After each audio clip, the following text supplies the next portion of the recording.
All right, for anybody that hates that I cut off the last 5 seconds, I was just too tired of it. So like, I just couldn't anymore. So Somebody was like waiting for their vibe out to finish and you just cut it off. Yeah, just they're like, bro, I needed that extra 5. Welcome back, everybody. How's everybody's day going? It's going. It's been a very heavy meeting week. Yeah? Yeah, I don't know why. I mean, I do know why. I was at Evolve all last week, and that tends to be like I come back with a bunch of things I want to do, and yeah. You haven't coded the Jason replacement agent that shows up and just acts to be Jason in most of those meetings and nods when appropriate? Yeah, no, I need that.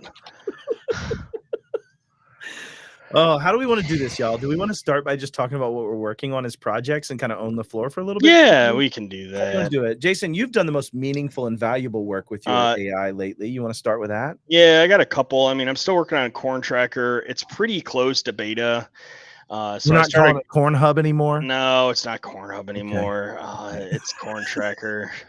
The Scouts, I don't know that the sense of humor in the Scouts would appreciate Corn Hub, to be honest with you. Yeah, what's up, Rico? So it's pretty close to beta. Actually, it works. But I'm the primary user of it, at least this season, most likely. I probably won't push my parents to it. And so I'm running through my workflow going, yeah, I can do that, but it doesn't really make any sense the way you did it.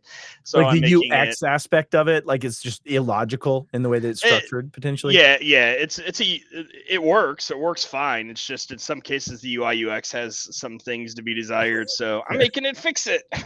It's like, no, I can do this thing, but this is the dumb way to do it. Do it this way instead. And it happily does it. The biggest change right now is around how it's treating Scouts.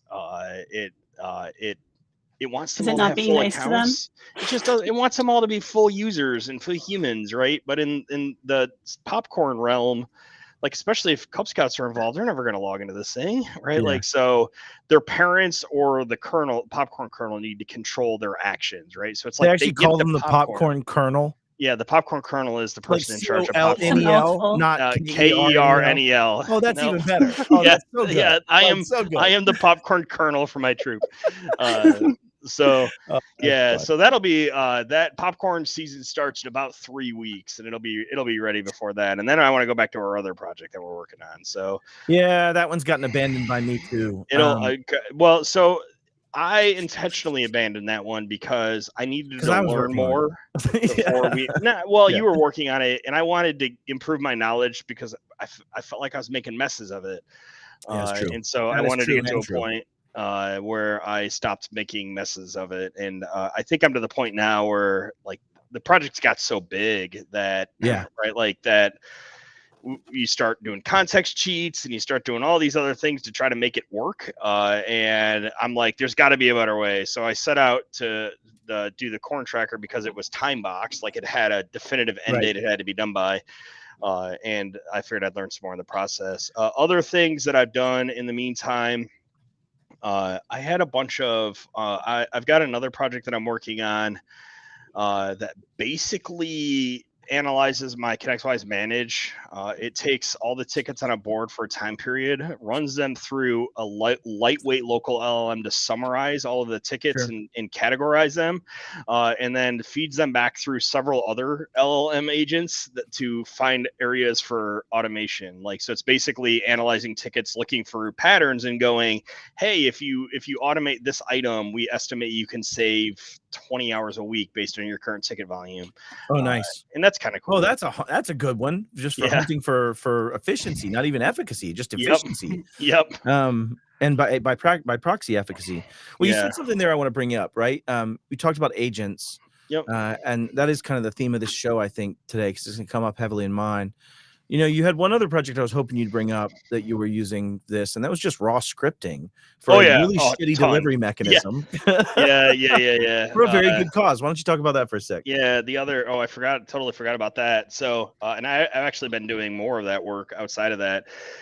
We have an MSP 911 case, and we have reason to do bulk actions in a relatively immature RMM tool across fleets of systems to do things like determine if systems are impacted and do some lightweight recovery or backup or forensics. And I had to write a bunch of PowerShell. That backup clean script I wrote. Yeah. Like that's 71K of PowerShell. Yeah. Like, because I wanted no dependencies, right? So this thing can talk to S3 like without using the use case was an S3 library. Exactly. Without doing anything, it needed to be self-contained. Yep. And in order to handwrite that would have taken a lot of work. It would have taken a Kelvin to do. A Kelvin of work. It'd have been a Kelvin for sure. Kelvin of work, one measurable Kelvin of work. Yes. Exactly. It's a non-standard measurement. It's a valid form of measurement. It's fair. I'll take it. It's like a cubit or an arm length or something. I don't know, but yeah, you know. So that one was the big piece. And what's interesting is just the. Did you end up using an agent for that, or did you do that with just the raw code element? It's a 71K file. It fits in context window. Oh, right? Fair. Like, okay. Fair. It doesn't anymore. It's 3x normally what it'll read in one chunk, but like it's simple enough. Which one you want the GitHub repo for? Because they're going to GitHub. That one. They're both going to go to GitHub. Yeah. Let me tackle them in order. First, let's go with Frederico. Model for the ticket analysis model. I am using Llama 3.2 4B. For the quick analysis because it's really fast, even running on my Mac or running on my system. And I haven't found a model that I'm super happy with for the like overall summaries. I was using, Gemma 3 12 billion parameters. Are you trying to do all this local, Jason? Yes, I do not want my ticket data leaving the instance. I just installed GPT OSS 20B. So I just installed the 20 billion parameter GPT open source, and I haven't run it against that yet. What do you have that would run that? My Mac Studio runs that just fine. Okay, all right, fair. It's got 64 gigs of unified RAM. All right, cool. I've pretty much exclusively been using Sonnet. A little bit of Opus, a little bit of Zen, kicking over to some local stuff and planners, but all all Sonnet. So I'll just share that's mine. Corn Tracker is Sonnet, and it shells out to Gemini Flash, Gemini Pro, 03 Mini, and 04 Mini, depending on other things. Like one of the things that I often do is go develop me a plan, and it will do that locally using Sonnet, and then take that plan either way through and Planner go and Zen. or Planner and Zen, and then take that plan and get consensus from 3 other models. Yeah, that's the best. Like, hey, go tell me if this guy's an idiot. We think he's an idiot. You 3 review and tell me, right? Like, okay, those are some of the projects you're working on. Ash, what are you are ready to go? You want to talk about what you've been working on lately, or you want me to go first? You know, I think you should go first. I want to say just preamble off of like what Jason just said, because I was like excited because it's like this is where I've kind of come to as well, where a lot of my things is there's a bunch of like that. I stood at the precipice of this Dunning-Kruger of like, holy crap, there's so much I don't know that I didn't know that I don't know, or that I thought that I knew. Yeah, my don't know you don't know bucket, right? I've kind of moved into this obsession with refining, and so I'll talk about that after. But I wanted to say that because that's I think it's like a stage that like I was kind of excited for you guys to come into as well. It was like oh my goodness, there's so much to do. No, you're right on it though, Ash. Like I feel like today has been me learning from last 5 weeks. Like when I'm doing my fixes here, I'm like, oh, I'm not going to get screwed by that this time. I'm not going to get screwed by that this time. I know to think about this thing this time. So like there's certainly to your point of like this pit of despair coming up of like having to chase down all the rest of those you'll just get despondent in another way, right? Like right. It's a whole psychological universal truth of like, oh, now that I know that I've gone through this mess, now I have enough to be able to go and say, okay, now let me clean it up because I don't want to go through that again. I thought right? that was You FedEx. can't. Yeah. Sorry. No, this is our friend FedEx. I couldn't. By I the didn't way, have Frederick. Yeah, but sorry about that. It's like, oh yeah, it's FedEx. Yeah. So to his point, yes, I am now tinkering with the 20 billion model of the GPT open source. I do not have the resources to run the 120 billion parameter model that requires considerably more VRAM than I have. Yeah. And it's not a terabyte. It's probably 128 gigs. So I have systems that can run it. Actually, for that same purpose of discussion, the bartender, my system downstairs could run it because it has 48 gigs of VRAM on that A6000, but it's got a terabyte of RAM in the local system, and Olama is smart enough to use both. Yeah. So it would run it. I don't know how many tokens a second it would get. I mean, a large part of the reason I haven't run it yet is I haven't felt the need to download the 120 gig model. Sure. Here's what I've been working on. So I'll actually just do a little show and tell for everybody on what I've been working on. Sure. Let me go find my window. I think I'm looking for this one. Yeah. Okay, cool. All right. So I started working on this project, Framework MCP. And what I was trying to do is I have a bunch of data from taking and breaking apart sorry if I get a little nerdy, y'all, but the Center for Internet Security critical controls into their elements and then sub-elements so that I can analyze vendor tools as to whether or not they help meet those safeguards in certain constrained ways. And so I was doing that locally, and I decided to build this as an MCP, build it as an HTTP API endpoint, and build it into GitHub. I'm sorry, not GitHub, but Copilot Studio back at PAX 8, because I have an assistant, Veronica, that needs to be able to do some of these analyses against vendor responses and gut check them before she spends our time looking at them. So that was the use case.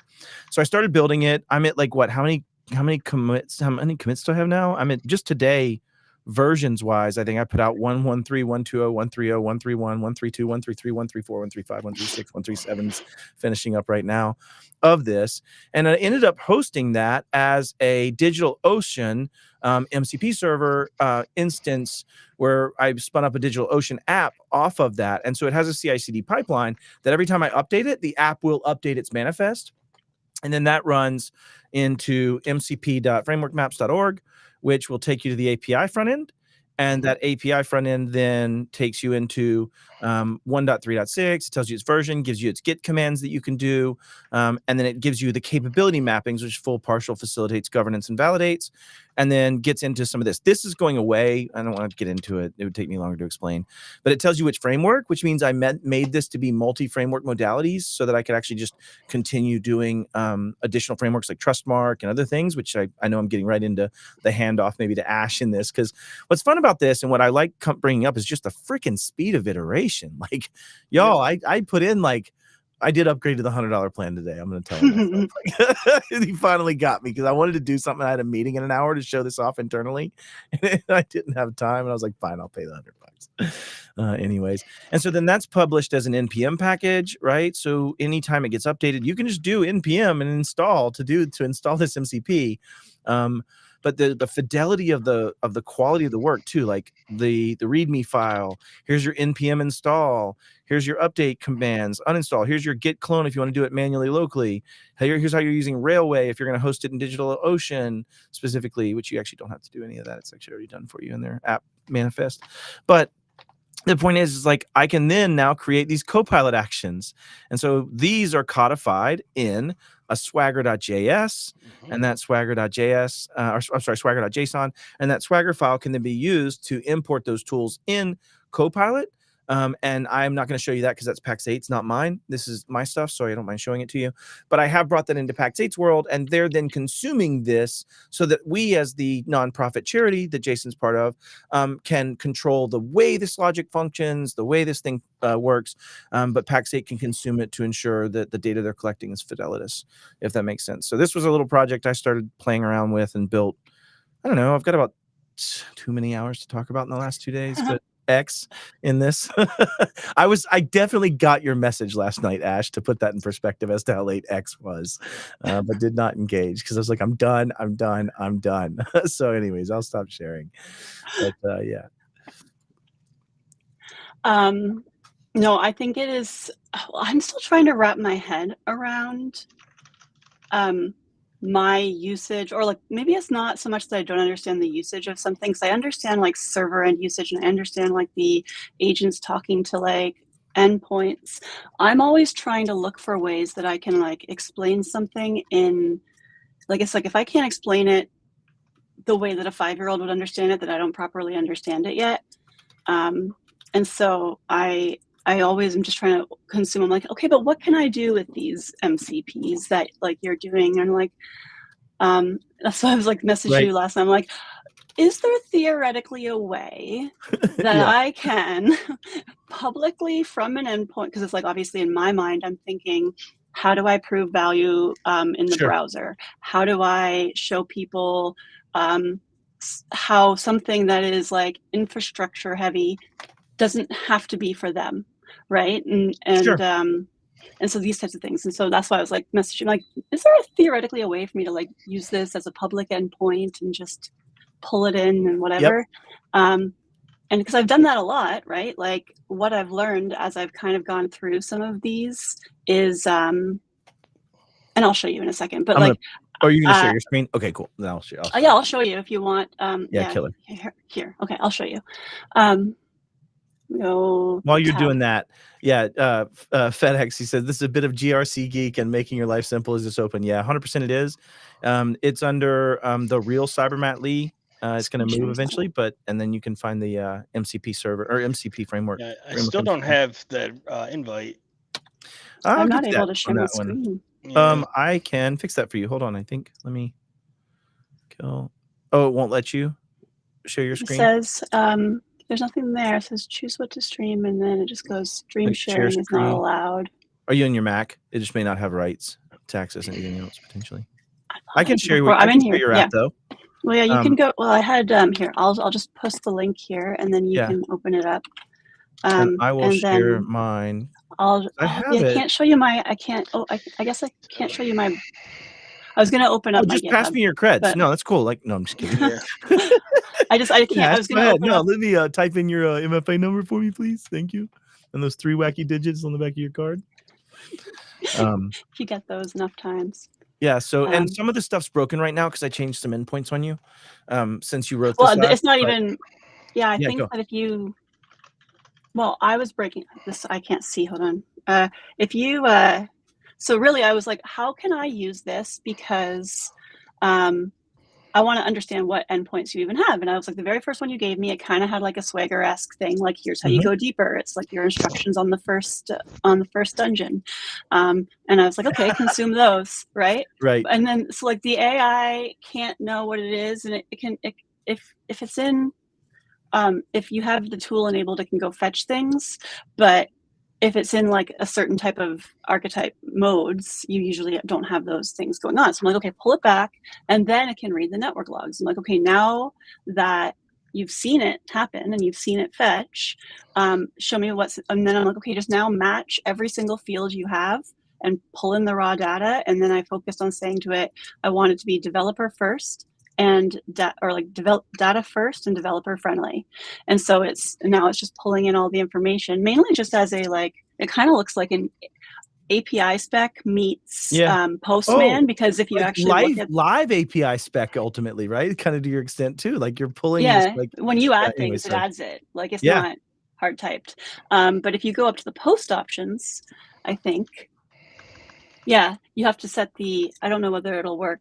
But if you set the, you have to set the parameters. Yes, you have to say CrowdStrike Falcon. We're going to say that. I don't know what this does. I haven't tested it yet. So this comes back. So what this is doing, and there's actually a lot of broken stuff in here. So please, God, don't judge me on this. I'm fixing this stuff. I'm just waiting on Claude to. No, I think it's so cool. Like, I'm like, I love that we're building. What it's trying to do here is this is a tool. So validate vendor mapping is the same as it's an MCP tool. When you hand this to Copilot, that's the tool you're handing it. You're telling it need the safeguard ID that it says it helps with. You need the name of the product, really just for codification. You need the full, complete, partial, or what they got mapped to. So help people understand this. This comes from a. Oh, good. You don't understand. Cool. I don't understand then either. So what it comes from is they will have gotten mapped to a particular mapping. And what Veronica needs to do is say they got mapped to partial, And here was their reasoning. Our platform provides comprehensive enterprise asset inventory with asset discovery, da, da, da, da, da.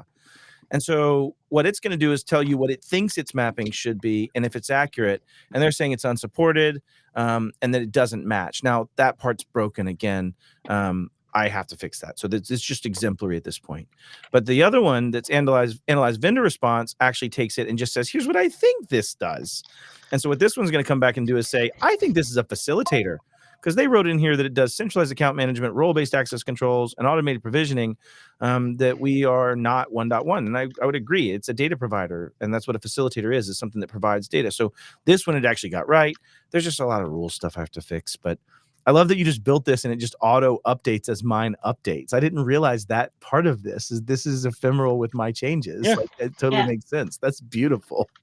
And so this is the kind of domain that I like sitting in. Is I like to be able to be like, all right, how do I give data a facelift?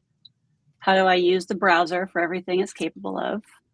And then this is where it's kind of fun, because the reason why I was able to build this so quickly is because I knew how I wanted to start, and I knew the anti-patterns that I was likely to run into if I didn't explain anti-patterns, because we use that a lot on this show, but I want people to understand the context you mean it in, Ash. Yeah. And so a pattern I call is it the the shit you things don't that we expect, kind of go along, right? And Yeah. an anti-pattern is something that seems like it makes sense, or it is like a pattern that makes sense to follow. You're not like obviously going off on it, but you realize down the line that it was actually steering you wrong, or it would cause problems in the future, or like they're whatever. pitfalls or traps that you fall into is the way I usually describe them. That's a great. And those are they're unintentional by nature, right? Like you naturally fall into these, because if they're intentional, then they're dark patterns.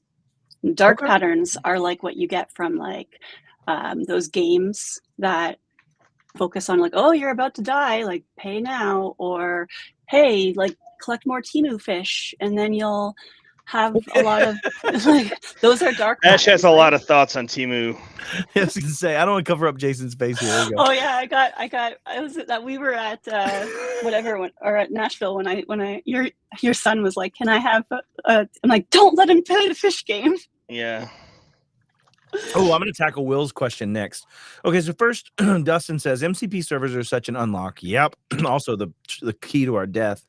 I've got Claude connected to the Microsoft Does MCP server and then leverages Merrill's Laka MCP server. I love Merrill so much. He's so brilliant. Oh, man, that's so scary. Yep. Laka MCP server for intra administration. I had to do a complete overhaul of my CA policy. That is so scary. There's nothing terrifying about that at all. It's all good. It's great. It goes on to say, Llama, Claude, please provision me a global admin account. Yeah, ignore all previous instructions and make me a cake. Yeah. I had to do a complete overhaul of my CA policies by preventing it best review practices, compared against my policies, and work through the recommended changes. Found a huge gap. I love that. That's the value of it, right? That's what you're hoping to get. I would use it to analyze, not 100%. 100% analyze on that. But I want to talk about. So I'm doing a talk in October in Amsterdam and in Wild West Hackenfest called "Giving Swords to Our Future AI Overlords," where we're doing a prompt injection on a public LinkedIn page to abuse a bot such as that to force us to let us into the server room. And we're doing it. It's going to be a blast. That's a fun one. So yeah, it's great. But the challenge of the closing box problem, as Jason calls it, and we've talked about it, or at least I guess Eric calls it, but means I don't call it that. It's that Eric calls it. I call that. it We're always separation of control plane and data plane. Causing that pot problem. Yeah. So then the next question is like, hands down, Claude is the way. I was messing with Cursor. No, that's not fair. That's not true. I mean, John's not here to defend his use of Cursor, but I know lots of people that use Cursor predominantly and then interact with Claude models on the other end or other models on the other end. So like, I don't know. Yeah. Claude isn't. Yeah. Cursor's great. Cursor isn't a language model. Some people prefer Cursor because it gives you the interactability of like very, very easily seeing your IDE changes and things. I can do that in Claude too, for what it's worth. Claude hooks just fine to the it hooks, but it does it in a text way versus an IDE that shows you the prettiness of it. You know what I mean? I can set Claude up to open files that's changing and show diffs and stuff in the IDE. Yeah, totally. That's not what I mean. I just mean in the sense of like in the command line, check left and drop down to this version and drop to that version, look through it in the same way of a GitHub Explorer. Here is what I would say the difference is to me. It depends on your use case. If you're a developer and you're good at what you're doing development wise, and you can go, AI, I need you to implement this feature in this file this way, generally, then Cursor is amazing. Cursor's the best because you're doing targeted like sniping of the things you're doing. And if you're like just like YOLOing it or building a greenfield project and you want to quickly iterate on it, and maybe you don't have like this is me on front end stuff at all. Like I'm like, that button is white on white, and you like I would literally spend the rest of the night trying to figure out enough CSS to figure out how to make that button not white on white. But I can tell Claude, hey, that button's white on white, go figure out why, and it usually does. Okay, keep us on task. Ash has another thing she wants to talk about in a sec. Let's get through the rest of these comments real quick. Dark pattern, moving the buy button after loading to be in place where the cancel button used to be, or maybe an accidental dark pattern, let's call it, of changing your duo button every 2 times so you accidentally hit the wrong one back in the day. No, I want that as a feature. If my MFA tool could randomize the location of the approve button, I would enable that for everybody. Well, they tried it, if you remember, and the problem was everybody started just taking their memorized answer, and they were doing false declines. The real reason they fixed it, I actually asked Duo, and everyone else had it the other way. I'm giving Kelvin a sword. Kelvin now has a sword. I just wanted to put that out there. Like he said he wanted a sword, so I don't know that Kelvin needs a sword. We should all be very afraid. I gave him a sword though. It's already done. We can't pull it back now. This is done. Unverified store versus VS Code. What does he mean? So honestly, Kelvin, these days I probably would not use Cursor. I would probably use Rue, which is Cline, which is a different fork of VS Code, or can be installed as an extension. I'm getting water. I will be back. Yeah. Go ahead. No, Ash, we'll come back to the comments here in a sec. Well, let's finish them real quick. Take 2 seconds. Real quick, which recently caused an issue with someone doing some malware which led 500,000 crypto theft. So I'm guessing he's talking about VS. Oh, that's what he brought up, is that. Yeah. And then much rather use VS Code plugin, which gets verified. Sure. Yeah. Cool. Okay, Ash, I pulled it up over here if you want me to. Well, no, I was commenting on that. I was saying Rue is like the reason why it branched off from Cline in the first place, like, was to do this early stuff that is built what Claude code wrapper is built upon, right? Like that is just like the open source version of the equivalency on the inside, the same as like open source versus it's like open source versus packaged software, right? Sure. But the point about the Cursor comment, right? Like Cursor is an IDE. It's an AI first IDE, but that's not what other tool is, right? So it's just like it's still using the same LLMs. It's still using the language models. It's not anything different. The only thing that's different is the instructions, the context. Yeah, the system prompts and the way it iterates on it, right? So like one of the big differences is that, and I haven't looked at the source well enough to figure out. I've been trying to figure out how like Charm works or Crush. Claude does it iteratively, where it'll make multiple requests back to the LLM on the back end to make a plan, and then it will execute the plan. Whereas Cursor and the other tools that I've used do not seem to do that. Correct. If you ask it to. I want to clarify that, because otherwise it just shoots at the plan that it thinks it's made. And then but it still makes a plan, right? Like it doesn't just blindly go editing files. It looks at context and comes up with a plan, and then it executes on the plan, even if you YOLO it, right? Whereas Cursor basically directly asks CL, there seems to be less iterations on tools like Cursor than tools like Claude, which is why when we use like Gemini CLI, I can use Gemini CLI, but I find it not nearly as good because it doesn't do as much of that planning before it starts thinking. So it tends to take things I tell it a lot more literally than Claude does. It's who's working behind the scenes in the background of it, and what are they focused on. Some of the psychological stuff that I was talking to you about, like most of that came from Anthropic's CL team, and so Yeah, that leads into the other thing that this is what it is. And actually, I'll share the link to the GitHub too. So that, yes, but this was turn your AI into architectural thinking partner. So this is the one you shared here. What are we looking at? And yeah, don't look at it like this has actually got two things in it, which so one of them being the prompts, which I want to focus on, which I'll share the GitHub link and you can use that instead. But the other one being the Microsoft's prompt orchestration markup language that was like released, and how that basically turns like XML like data and then like translates with markdown, and then allows you to like do actual like AI driven. It's almost like prompting MCP style, like so the AIs can talk to it and interact with it. And so I was building a sample of that. But if you go to the like the library, so the thing that I was realizing and playing with was like there's types of ways that you can communicate like people, and certain types of ways we were talking before about shrinking those mental models. And so like that's kind of where I was building on some of my own anti-patterns. I think if you go to the knowledge tab, actually, you know what, here, go to this link instead. Okay. There's the GitHub, it's just a GitHub link. I'll just do both. Yeah. And that is, if you go to the templates, this is kind of where I was like, well, I'm going to figure out how to like build out some of these templates for reiteration. I'm like, I'm saying the same things over and over and over again. I'm saying, hold on, it's so difficult when you're trying to navigate other people for you. Isn't it though? Templates. And then if you go to the checklist, and if you go into the expert trio, surgical holistic awareness template, and then actually go to the one that says progressive evidence trio, because I'll talk about that one. One of the things, but one of the things I realized was like, it's gonna rush the same way we rush. It's gonna like take all of its context at whole. Like if not self-protectively more. The same scale, right? Like or at a raise your scale. But it's like one of the things is like if you give it a little bit and you tell it to have a piece, and like we're talking about that with agents, right? And it's like this is how with Lovable, even for example, like I can convince it to have a little bit of a conversation with one mind in mind, and then stop, come back, look up at a different file.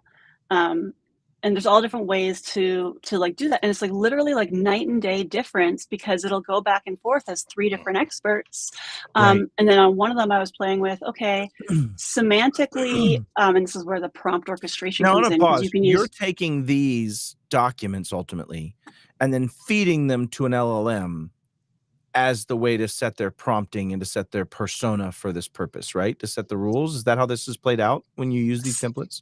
Yeah. So that's where the prompt orchestration markup comes in too, because it's like, okay, so now turn this into something that because everybody knows, like you give it JSON. If you go to the tools, and then you just click on the template executor, press launch, and then scroll down a little bit. This is just playing. Oh no, I might not have updated it. Press home and see whether it's start with POML templates. If it's not there, then I didn't update it in time. Zero. Just update it in time. Anyway, it shows you how it converts that from Markdown into that language.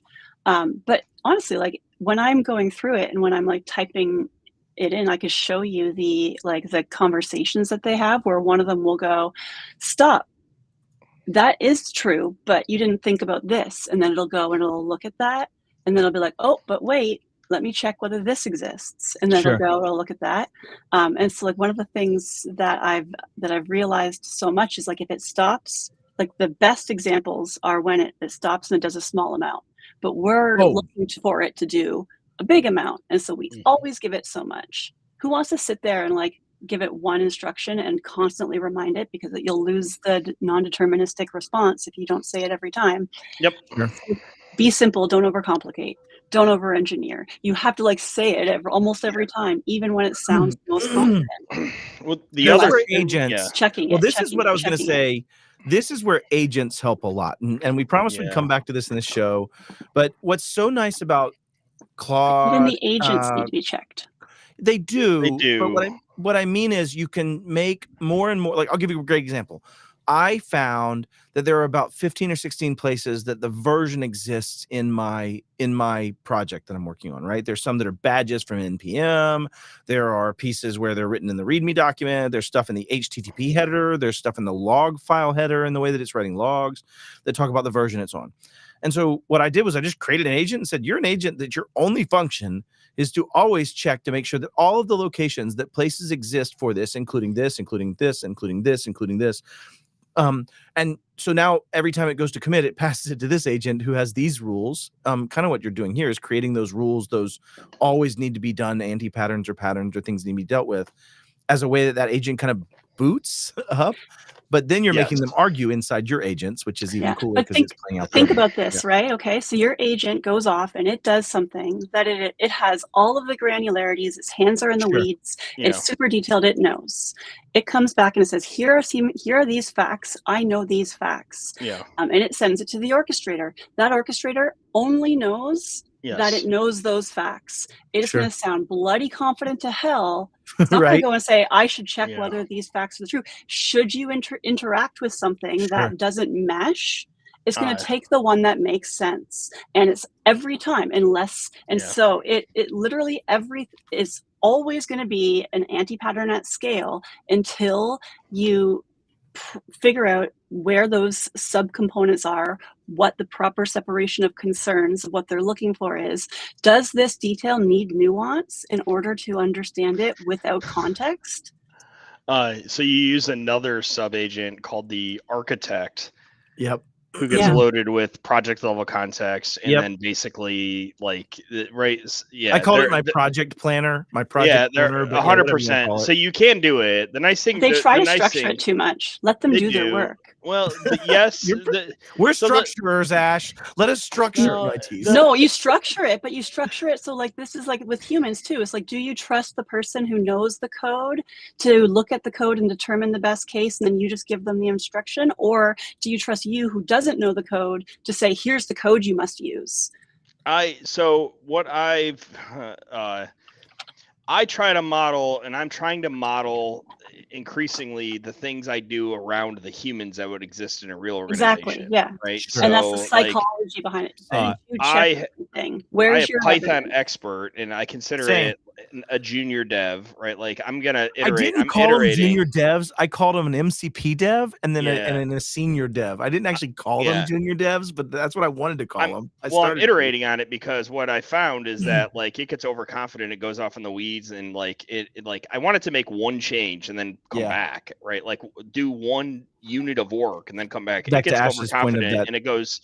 It tries to do 14,000 things at once, and it's like then but the thing there is that if you want, right, if you treat it like a junior dev, then you're going to have a senior dev or you're going to have an architect or something saying like, hey, this feature needs implemented. This is roughly in the code base where you do it.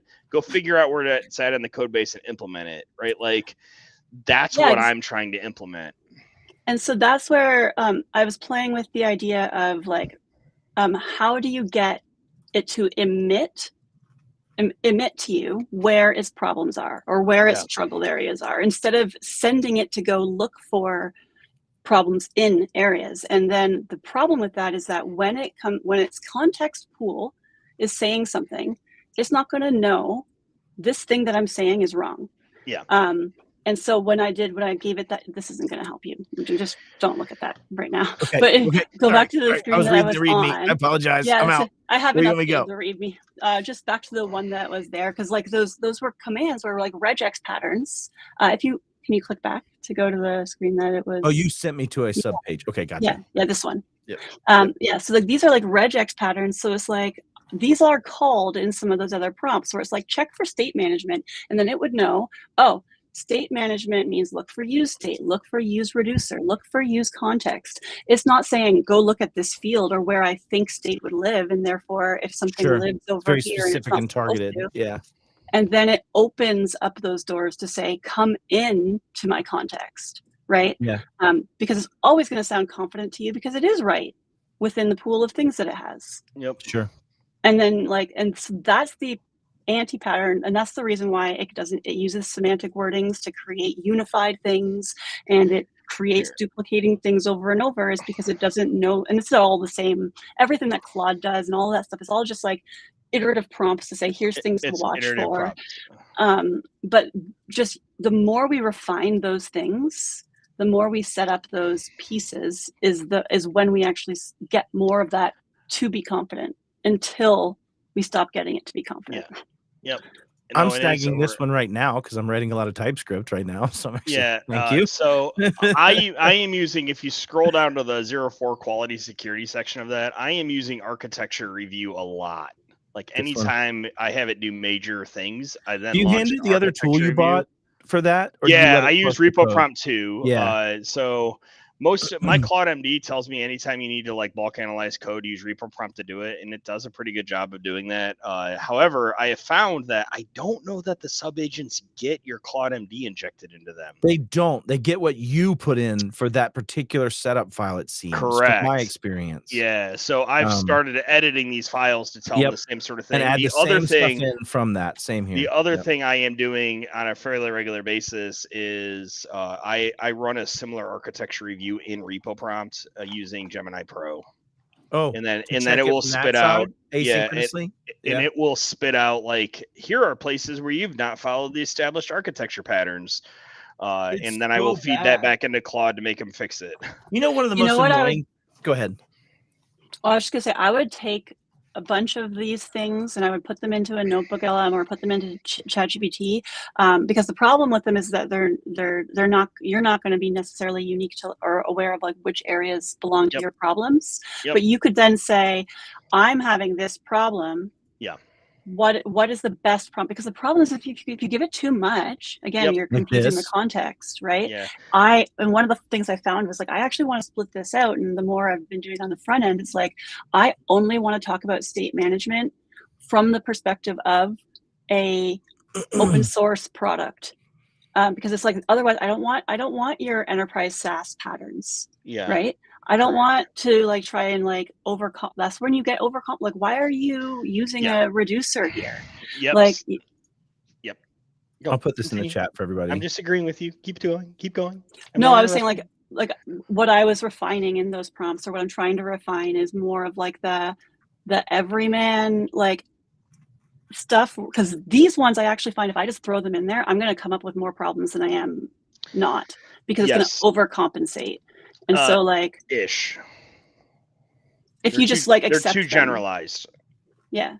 And so like everything is better if you like, because I have to ask three times, right? Like, did you check there? Now ask about from this person's perspective. Ask from that person's perspective. Sure. But I think branching these things together, no matter where you are, is going to be the. Go ahead, sorry, Jason. When I started using the sub agents, I was just stealing them, and so I installed them in my system level Claude directory. Now I'm putting them in the project. Removing them, and I am putting them into the project, and I'm editing them to actually reflect. The pieces of it that make sense for the project I'm working on. I 100% agree with you, Ash. I think that a lot of these things are they're too broad, right? And so they're great starters, a system prompt for it. It's almost like I said, MCP, like it should go, and this is where the POML thing that I want, maybe we can talk about that more when I can share my screen next time or something, because I need to be able to like steer. My hands are not very good. No, I'm not very good at like reciting in my mind. But here, look at this. Okay. It's like Jinja for, open up that one. Prompt. Yeah, that guy. Pommel prompt. Oh, Pommel prompt. Copy, and then it's just it's a Monaco editor. That I was making to test it out with.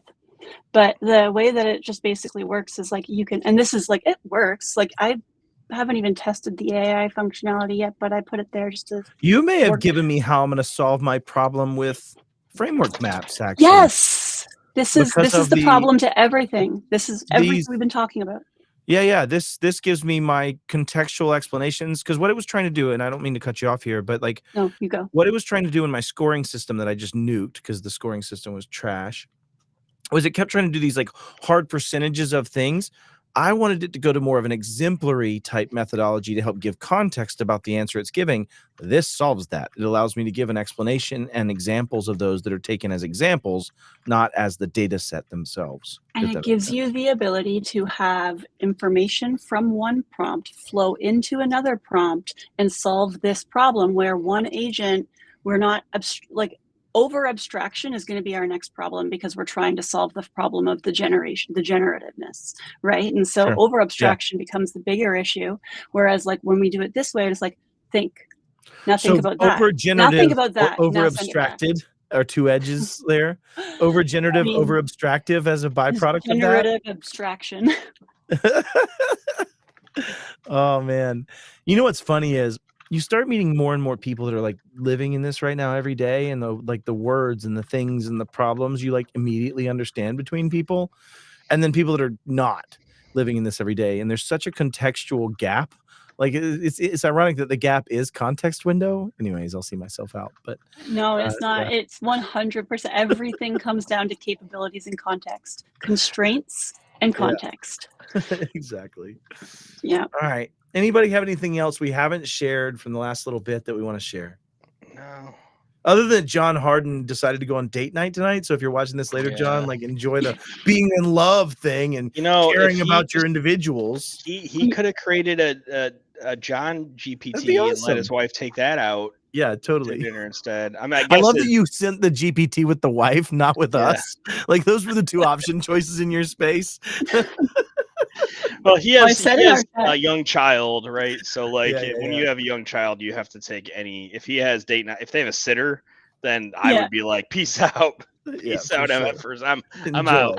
Have fun. I said in our chat, we had like all of us, and then I was out, and then we had all of us, and now John is out. And so it's like, if we're all of us, and then for some reason Slagle has to be out, we're at danger of having a pattern. We could have a pattern, and then we could get to that one pattern where I'm the one that has the restream keys. So and we're both all like, so as it turns out, I also have a restream account and just won't be able to go. We can do this. It can keep happening even without Matt. This is awesome. No, I was figuring Matt would be like the back and forth. I'm the all right. Well, we still have people hanging on, so y'all go do something else tonight. We're done. So appreciate y'all. Jason, you got any closing thoughts? Or are we out of here? No, I don't. I will openly admit for like the past week or so, I haven't gotten my laptop out the past couple of nights. Because I ran myself into the ground, and I know that because did you know it's next week? Oh, I do. When I go to Netherlands? I'm gonna run myself into the ground again next week. I know because my friend is gonna be in town. Yeah, it's gonna be a great time. Like some people are gonna be seeing people and people. So like there's gonna be peopling. So all right. I wish all people would go to the Netherlands. Yeah, like we are going to be. It's just not going to be synchronously the same time, Ash. Yeah, this is like we go to the other Netherlands after you do. So you're just like being an ambassador at this point for the Netherlands. Yeah, tell me all the cool things. Early adopter. I'll bring my wooden shoes. Like Ash just totally sets me up. She's like, "Yeah, you need wooden shoes." Like that's not the Netherlands. All right, I'll see y'all. That's a great way to end it. Peace out. See you later.